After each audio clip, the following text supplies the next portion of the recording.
20 de marzo. Hoy es un día soleado, me encantan estos días. Jugar con mis amigos sería divertido, si al menos tuviera uno. Como no tengo a nadie con quien jugar, me iré a ver cómo pelean esos tipos del Super Smash Bros. Tan genial, parecen expertos, yo quiero ser como ellos. Así que me acerqué a ese tipo del bigote y gorra roja para decirle que me dejaran jugar con ellos, pero él me negó con la cabeza y me dijo: lo siento, pequeño, no necesitamos a gente como tú ahora. Yo solo me quedé en shock y regresé a mi pueblo. Han pasado 3 horas y el trabajo no termina, pero igual no me quejo. Algo interesante pasó por mi mente y decidí buscar en la biblioteca del pueblo, y lo encontré. Personajes de Super Smash Bros. Así se llamaba el artículo que encontré, venía con una lista de los personajes con su foto, personalidad, ataque, era lo que necesitaba. 23 de marzo.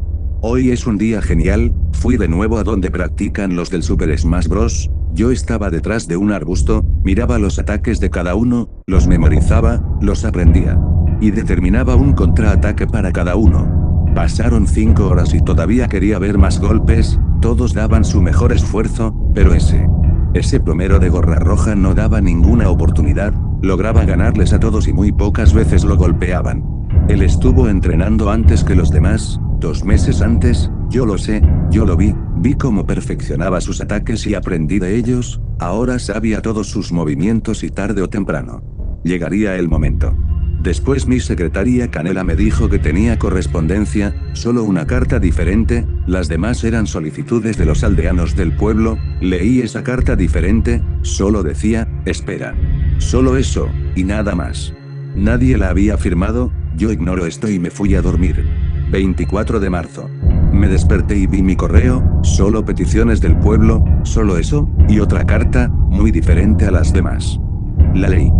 Lo sabía. Corrí lo más rápido que pude hacia el lugar de entrenamiento Smash Bros. Llegué y les mostré la carta, había sido aceptado en Super Smash Bros. Se las mostré, todos me felicitaron, pero Mario solo me dijo: vaya, miren, parece que ahora aceptan a cualquiera en este lugar. Después de eso se fue, los demás un poco serios se fueron también. Me quedé solo, lo único en que pensaba era: ¿por qué me tratan así? ¿Qué tengo de malo? ¿Por qué me odian? ¿Acaso hice algo malo? ¿He lastimado a alguien? ¿Creen que soy débil? Me odian. Me odian, ¿verdad? ¿Creen que soy malo? Eso es lo que creen. Pues ahora verán lo que es malo. ¿Quieren que sea malo? Lo seré.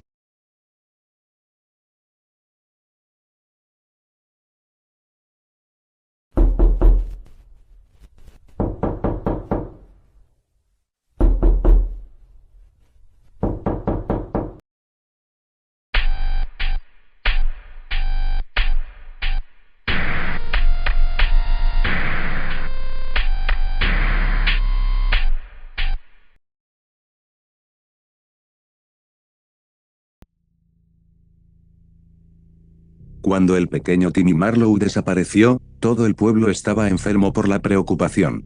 Timmy era uno de los niños modelo. Un niño buenísimo, como dirían.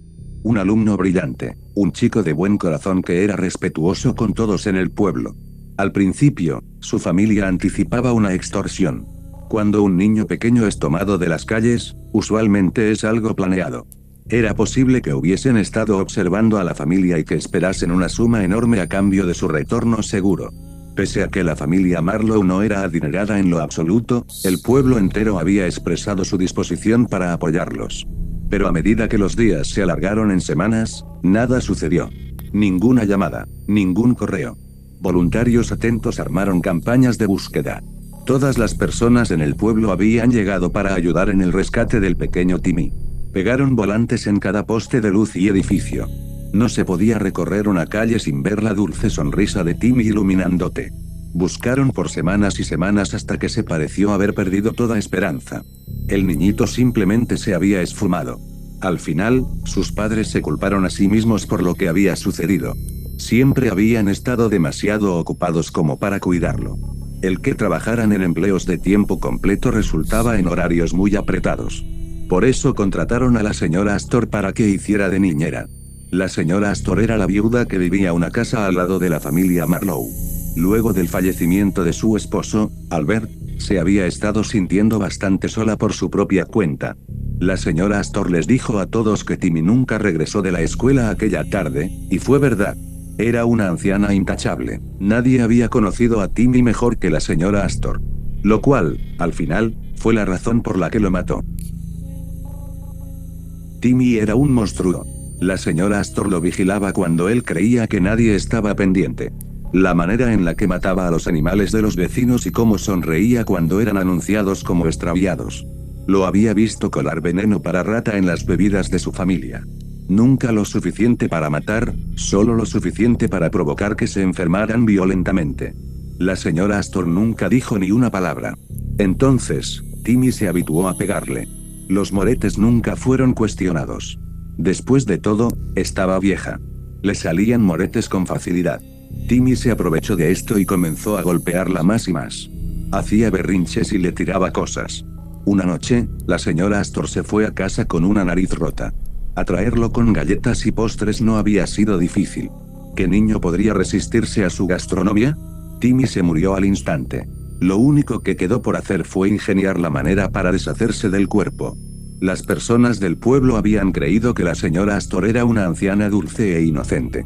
Ella incluso se había ofrecido a preparar comida para las personas dedicadas que querían ayudar en la búsqueda del niño desaparecido. Llegó lista con sus famosos pasteles de carne y limonada, sonriendo gratamente de oreja a oreja. En tanto el equipo de búsqueda disfrutaba de los refrigerios de la señora Astor, no se dieron cuenta de que terminaron encontrando al pequeño Timmy después de todo.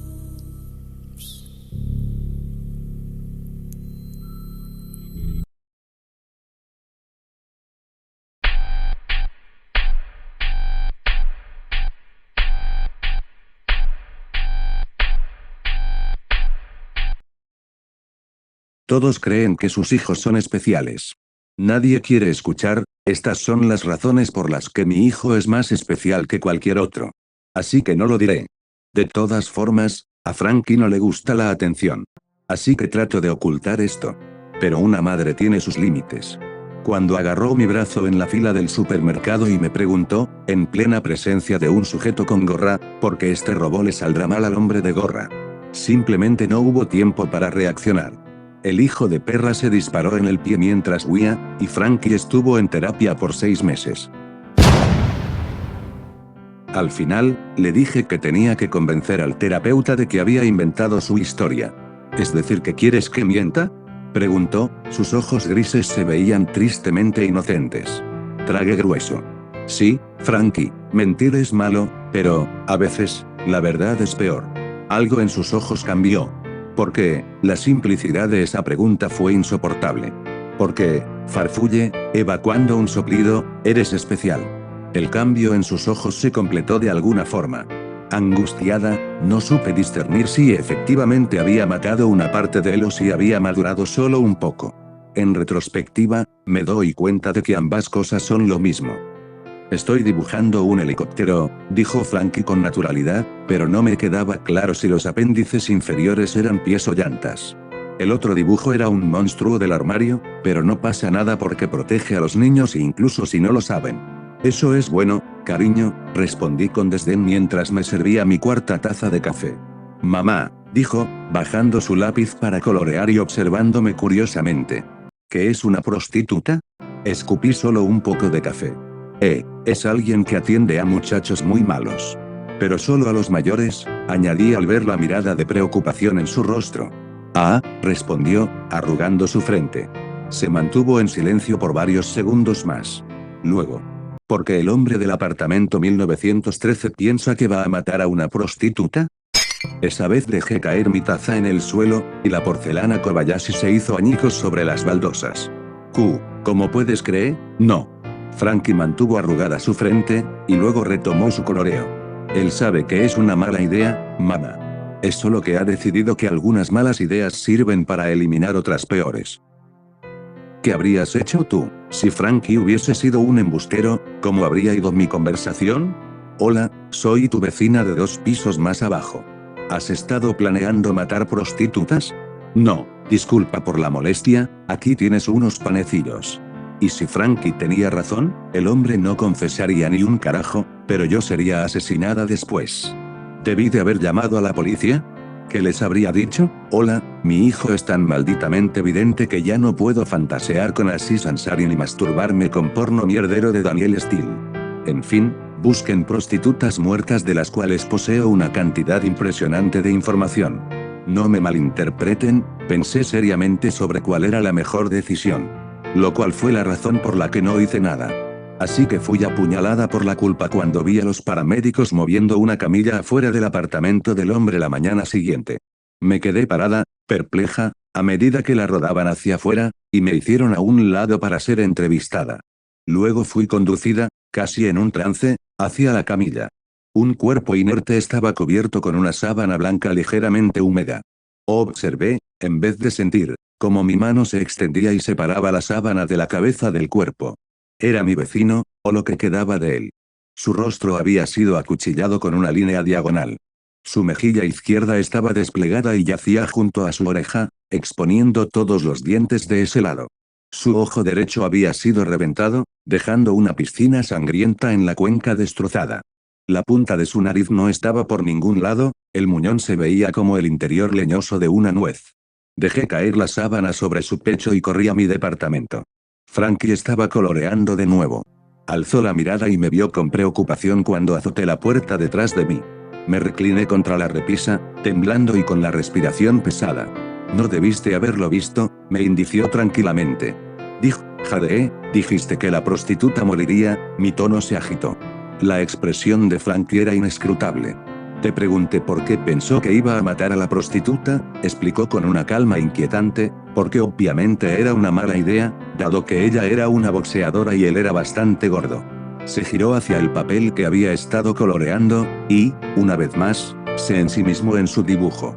Supongo que él tampoco se dio cuenta de que le saldría mal.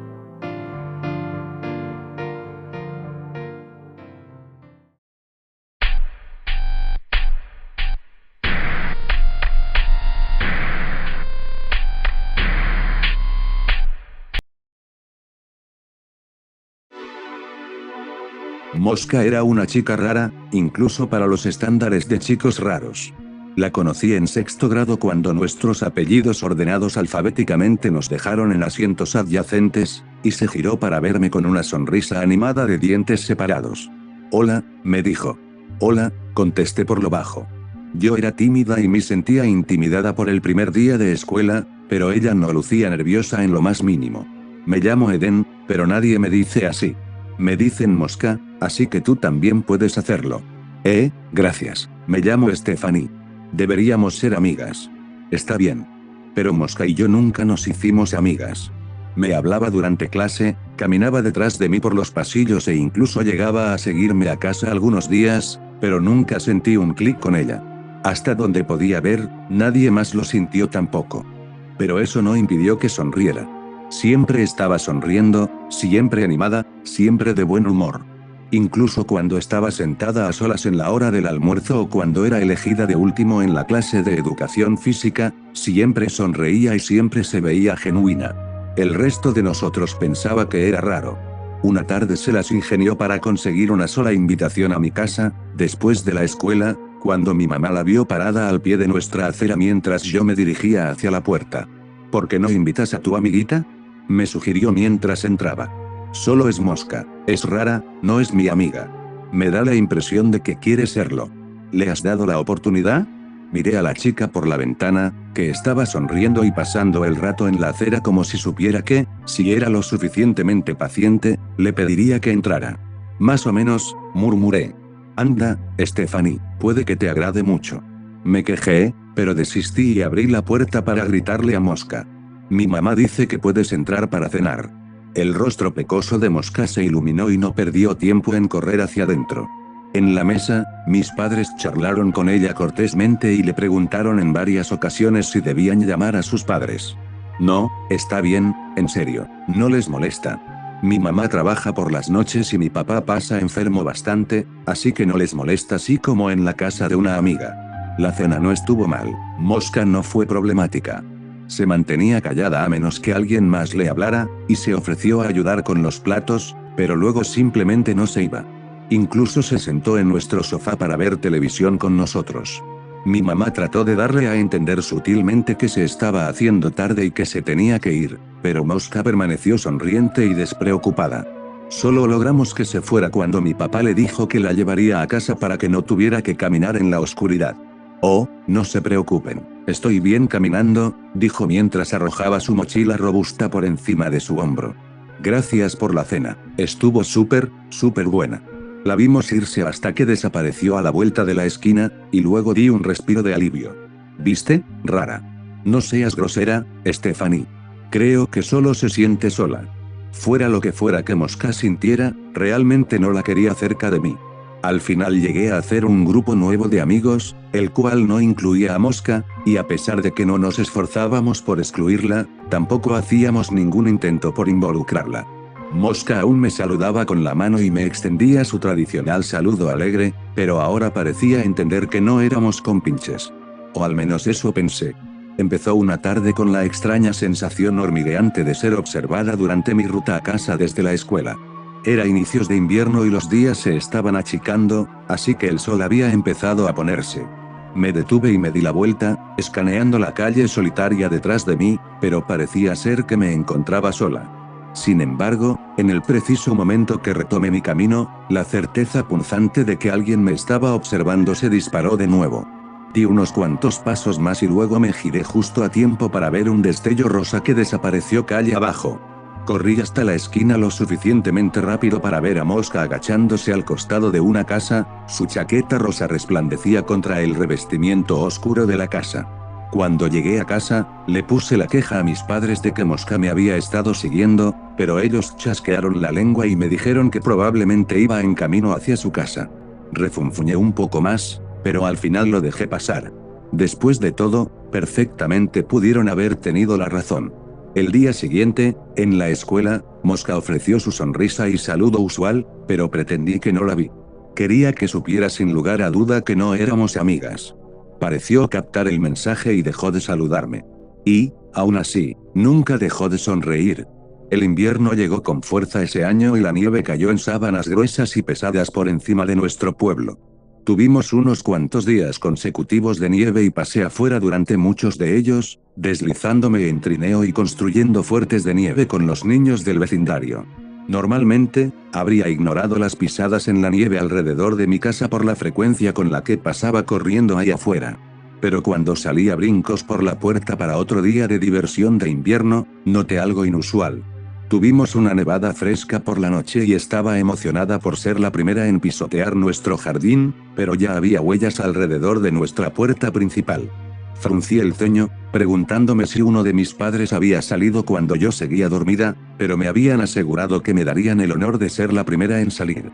Dejé mi trineo junto a la puerta y seguí las huellas que iban desde el frente de mi casa, a un costado, y luego hacia la parte trasera, en donde formaban un círculo limpio bajo la ventana de nuestra sala de estar. En el círculo, había ramas amarradas entre sí con cordel que se asemejaban a una muñeca rudimentaria. Me estremecí a pesar de la calidez de mi chaqueta, y pateé nieve encima de esa cosa extraña antes de saltar en ella, compactando la nieve con fuerza por si acaso. No tenía ninguna prueba, pero estaba segura de que Mosca estuvo merodeando por la casa. No le mencioné las huellas ni las ramas a mis padres, dudaba que lo tomarían en serio si se los contaba. Seguían viendo a Mosca como una chica inofensiva y solitaria que buscaba una amiga, pero yo sabía que tramaba algo. Y la iba a atrapar y demostrar que no era la chica inocente que mis padres pensaban que era. Solo necesitaba pensar en una buena trampa para Mosca. Un golpe afuera de mi ventana me despertó a la mitad de la noche. Me enderecé enseguida y observé mi habitación, en donde mis cortinas estaban cerradas, bloqueando la noche. Contuve la respiración, mi ritmo cardíaco se empezó a acelerar, y esperé. ¡Pum! Me salí de la cama con sigilo y di un paso, y luego otro hacia la ventana. Había una voz, silente y apagada, y me congelé. Hablaba consigo misma, o quizá me hablaba a mí, no estaba segura y me tenía plantada en mi sitio mientras escuchaba sus murmullos. Al final, logré forzarme a seguir adelante. Agarré las cortinas y las recogí para poder ver afuera. Mosca estaba sentada debajo de mi ventana con una de sus figuras de ramas en su mano. Cuando empujé las cortinas, ella alzó su mirada, pálida bajo la luz de luna aparte de sus grandes ojos negros. Y nos quedamos viendo la una a la otra por un momento tenso y largo antes de que diera un brinco y se fuera corriendo. Después de regresar las cortinas a su lugar de un jalón, salté de vuelta de la cama y me hundí bajo mis sábanas.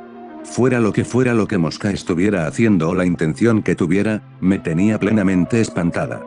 Decidí que, si quería que se detuviera, tendría que obligarla yo misma. Se lo diría en la escuela al día siguiente, asegurándome de que todos escucharan cómo me había estado acosando y lo rara que era, eso era lo que haría. La avergonzaría tanto que tendría que dejarme en paz. Incluso con un plan en marcha, se me hizo difícil volver a dormir. Cada sonido de la intemperie me hacía preguntarme si Mosca había vuelto para sentarse debajo de mi ventana. Pero ni siquiera llegó a la escuela al día siguiente, ni al siguiente, y nadie sabía en dónde estaba. Por más que me desagradara, aún estaba intrigada de por qué no había estado llegando a clases. Pensé que quizá tenía demasiado miedo de presentarse después de que la había cachado, o quizá solo estaba haciendo tiempo con la esperanza de que lo olvidara. Me inquietaba tener que preguntarme en dónde estaba y qué era lo que estaba haciendo. Cuando estaba en la escuela, al menos podía mantener un ojo en ella. Ahora podría estar irrumpiendo en mi hogar y haciendo Dios sabe qué con mis cosas. El simple hecho de pensarlo era suficiente para que me tuviera temblando de miedo e ira. Todo apuntaba a que tendría que darle una probada de su propia medicina. Después de clases, me acerqué a nuestro profesor y le dije que Mosca me había pedido que le llevara las tareas asignadas a su casa, pero que había olvidado su dirección. Nuestro maestro estuvo muy agradecido y me entregó gustoso la dirección de Mosca. Insegura sobre lo que pretendía lograr, me apresuré a casa después de la escuela, tomé mi bicicleta y partí para encontrar a Mosca. Vivía a solo unos cuantos kilómetros de distancia en un pequeño vecindario agradable con vallas blancas de palets y casas de 2 pisos. Las luces navideñas centelleaban desde techos revestidos de nieve y ventanas esmeriladas. Revisé su dirección de nuevo y pedaleé hasta su casa, tratando de pensar en lo que le diría cuando la confrontara. Mosca estaba parada en su jardín frontal cuando llegué. Sus manos estaban enterradas en los bolsillos de su chaqueta, y estaba observando su casa. Me detuve con un derrape en la acera resbalosa y dejé que mi bicicleta cayera a mi lado ruidosamente. Oye, la llamé tratando de sonar agresiva. Hola, contestó silenciosamente. No se giró para verme. ¿Por qué me has estado siguiendo?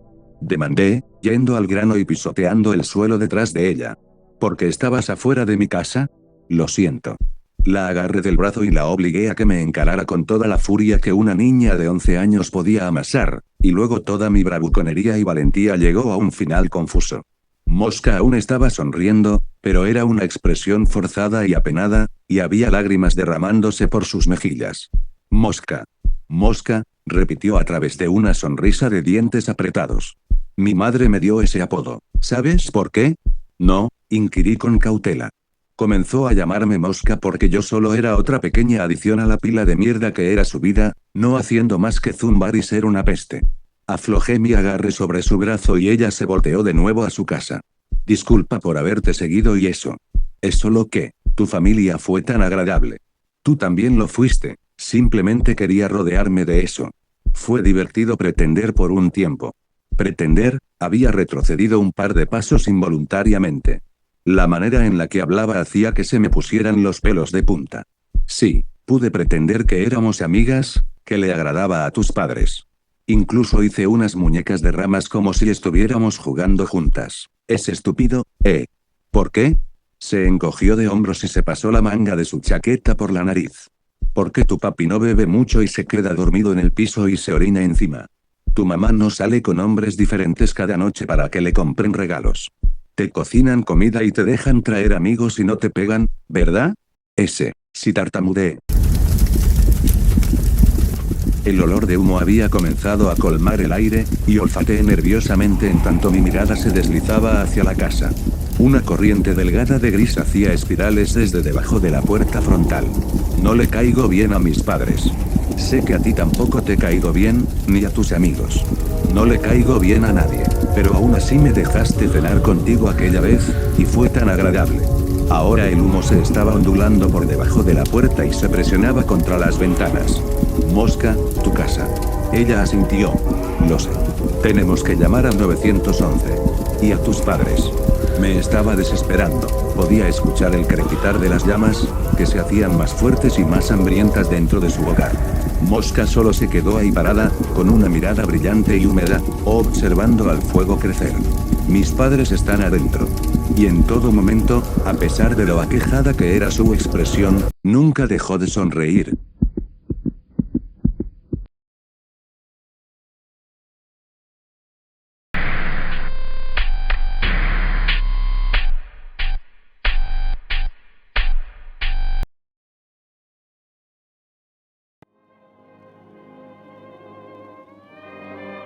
Mi noveno cumpleaños fue el mejor.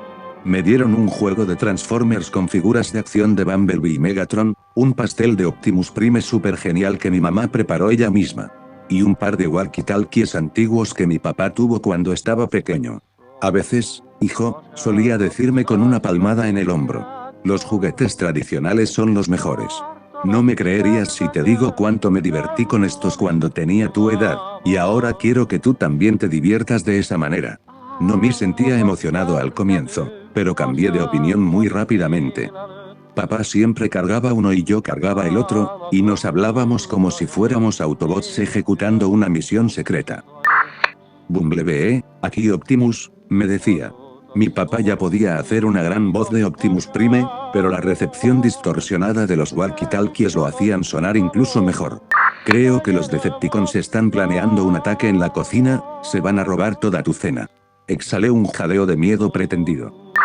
Ay no, ¿qué podemos hacer, Optimus? Mi papá se rió por la línea. Amaba mi voz de Bumblebee. Creo que ya comenzaron a robarse los palitos de pescado, esos monstruos. Pero si llegamos rápidamente, creo que podremos interceptar a Starscream con el helado de chocolate. Estaré ahí a la velocidad de la luz, Optimus. Luego dijimos, al mismo tiempo, Autobots, en marcha. Pasó de ser un regalo casual a uno de mis obsequios preferidos de todos. Sacamos horas de diversión de los walkie-talkies. En la casa, en el parque e incluso a la hora de dormir si alguna vez me sentía asustado por los sonidos raros que se escuchaban en la casa. Solo tenía que levantar el walkie-talkie y presionar el botón del costado, y entonces escucharía a mi padre convertido en Optimus Prime haciéndome sentir a salvo de nuevo. Pero 2 semanas después mi cumpleaños, algo muy terrible sucedió. Mi padre estaba haciendo que algunos cuartos de la casa fueran a prueba de sonido para que mi madre pudiera practicar tocando su violín, y mientras todos los trabajadores estaban en la casa. El walkie-talkie de mi padre se perdió. Se había esfumado por completo. Lloré por bastante tiempo después de eso, a pesar de que ya era un muchacho. Es solo que me había divertido tanto bromeando con mi papá que me entristecía que no fuéramos a recuperar esa diversión. Me dijo que nos compraría un par nuevo más adelante, pero no me hizo sentir para nada mejor. Otro día, pasó algo más extraño. Me encontraba en mi habitación jugando con los Transformers que mis padres me habían dado para mi cumpleaños, cuando escuché que mi walkie-talkie estaba pitando debajo de mi cama. El tipo de pitido que hace cuando alguien está tratando de hacer contacto. Había guardado el walkie-talkie bajo la cama desde que se perdió el de mi papá. Pero solté rápidamente a Bumblebee y Megatron para recogerlo. Pulsé el botón del costado y escuché la voz de una niñita, probablemente de mi edad, que sonaba muy preocupada. Necesito ayuda, por favor, ven a ayudarme, dijo. Sonaba como un cachorro herido. ¿Qué tipo de ayuda necesitas? Pregunté, nervioso. En ese momento no me sentía como Bumblebee. Ella siguió haciendo unos sollozos acallados, como si estuviera gravemente herida. Ayer, el monstruo se llevó mi brazo, se llevó mi pierna la semana pasada cuando traté de escapar. ¿En dónde encontraste mi walkie-talkie? No lo sé. Aquí está muy oscuro y tengo mucho miedo. Quiero a mi mami y a mi papi. Ahora me estaba asustando bastante. ¿En dónde estás? No lo sé. El monstruo me sacó de mi casa y me puso aquí. Usa una máscara blanca y tiene un gran cuchillo. Creo que me moriré si no voy al doctor, ¿o no? El walkie-talkie dejó de transmitir. La niña debió de haber quitado su dedo del botón. Eso no se hace. No volví a escuchar a la niña. Me pareció una broma muy tonta y grosera, pero mantuve el walkie-talkie conmigo solo en caso de que volviera a llamar. Me sentía preocupado por ella. Una semana después, el walkie-talkie comenzó a pitar, y presioné el botón del costado con un dedo tembloroso. Bumblebee, aquí Optimus. La voz de mi padre estaba llena de alegría. Adivina quién acaba de encontrar el walkie-talkie. Chillé por la emoción. Mi papá estaba sonriendo de oreja a oreja cuando entró a la habitación. Sosteniendo el walkie-talkie orgullosamente y dándole unos toquecitos como para asegurarse de que estuviera en óptimas condiciones. Por supuesto, corrí hacia él y lo abracé. ¿En dónde lo encontraste? Ah, solo estaba tirado en el sótano. Se me debió de haber caído del bolsillo la última vez que estuve ahí. ¡Qué torpe! Entre risas, le di un gran y fuerte abrazo, el cual me correspondió. Tengo un papá tan increíble.